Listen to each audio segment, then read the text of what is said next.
So let's talk about politics and meditation and mindfulness. Ew, don't mix those, David. It's like oil and water. Full disclosure, I did do one of my undergraduate majors in politics, and I went to Washington, D.C., and I interned there. I got to meet a lot of politicians, and I met a lot of really good people that were trying to do good work in the world. There are a small number of folks who really want the attention and the power. Those are the ones we tend to see on the news. But there are so many people that go into it for the right reasons, trying to make change. So, shout out to all of you. And how can we approach politics without just losing our minds in frustration and anger? Some of you maybe watch the news all the time and you just get upset. Some of you might avoid it like the plague. But how can we use mindfulness and our meditation practice to actually look at politics in a neutral way and maybe share our light and wisdom in the world to help solve problems?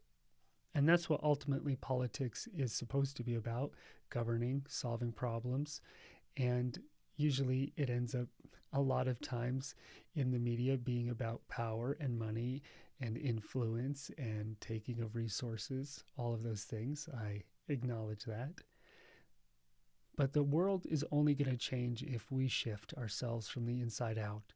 So before we even get to the content of it all, like climate change or economics or healthcare, whatever it is that you're interested in, before we get to that, the first and most important thing is, what are your unconscious and even semi conscious reactions?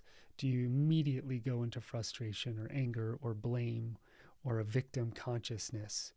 And can you sit still, be present, and let those feelings come out and move, but not react to them and become them? Because even if you become the world's most famous activist and you have all the power, if you go to change the world and you're angry and you're jealous, you're frustrated, you're annoyed, then that's the energy that you're going to put out into the world. That's the energetic pollution, the mental and emotional pollution that you're going to create. And it's going to amplify through everything and everyone that you touch. So my philosophy is always shift your own energy first and then apply that out to the world. And a lot of people avoid that. They find something that pisses them off because they want to run their anger through something. They don't necessarily want to look inside and change. And it's so easy to find a million different things to justify our anger. But if I took you back 10 years, 20 years, 50 years, 100, 500, let's go back to the Black Plague, 1,000, 2,000, got slavery in Rome. We can go back again and again, further and further. For the whole history of humanity, there will have been something to really piss you off.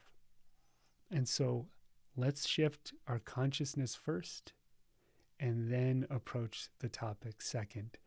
So just like you would do that in your own personal life, if you were having issues at work or in a relationship with money, with family, you work on yourself first, you iron out as much as you can and heal, and then you approach with awareness into whatever situation you want to.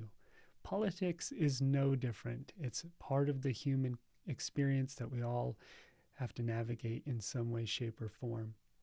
So if it's something that really irritates you, I hate that one politician and I hate everyone who loves that one politician, well, then can you step back for a moment and see if you can work through some of that? The way we do that, the way I like to do that, is by meditating, closing my eyes, going inwards and asking the question, what is it about that particular energy or event that bothers me so much? And can I let some of that open and unfold and peel back those layers? As you shift that and find your own inner peace, that's when you'll be able to have the most positive impact on the planet. I mean, I can imagine the Buddha sitting under a tree meditating and someone saying, "Hey, Buddha, how could you just sit there and meditate? There's so much inequality and poverty in the world. Do something." But it wasn't until he found his own enlightenment that he was able to make a real impact, and that impact is reverberated for thousands of years, and here we are. And so, inside out first, find yourself, master yourself, and then start to make a difference in the world with that awareness and that mindfulness. That's just the start. I know we didn't debate any hot topics. Maybe next time. Love you. Hope that was helpful. And don't avoid politics if you don't want to. Be neutral, calm, and loving, and then engage. And let's see what happens. And if you get trolled, we'll do another video on that. See you soon.